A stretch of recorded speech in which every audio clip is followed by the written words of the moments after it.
Marching on New York, massive protest tonight blocking major entry points into Manhattan, creating a traffic nightmare. En masse, they're continuing to get their message across, angry over the decision not to indict the police officer in the Eric Garner chokehold case. So far, everything seems to be relatively peaceful, but the crowds have grown a lot larger throughout the evening. We have live team coverage from the Brooklyn Bridge, the Village, Lower Manhattan, and Staten Island. We're going to kick it off with Dan Bowens. He's live from the West Village. Dan.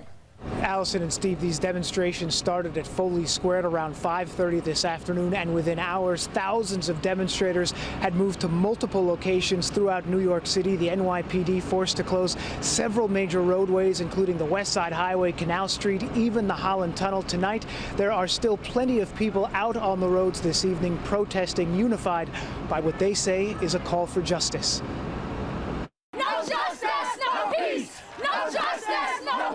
For a second straight night, city streets were alive with a unified chorus of anger and frustration. For all the black men, for white men, for any man that faces injustice, that's who I walk for. The outrage at times turning to unrest, like this tense moment on the West Side Highway. A group of demonstrators locked in arms refused to leave an intersection. After a warning, several were arrested. As thousands of protesters zigzagged across the city, they came close to several major arteries, including the Holland Tunnel. Police blocked it off so demonstrators couldn't go in, but it also meant that traffic couldn't go in either. I can't breathe! I can't breathe!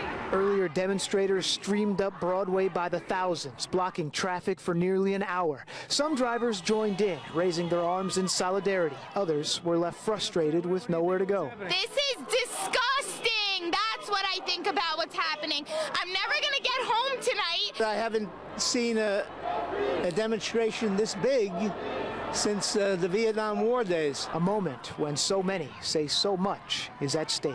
It's an important civic duty to take to the streets when you see injustice and to not be silent. Any way that we can to let people know that we are humans and our lives matter, I'll do that.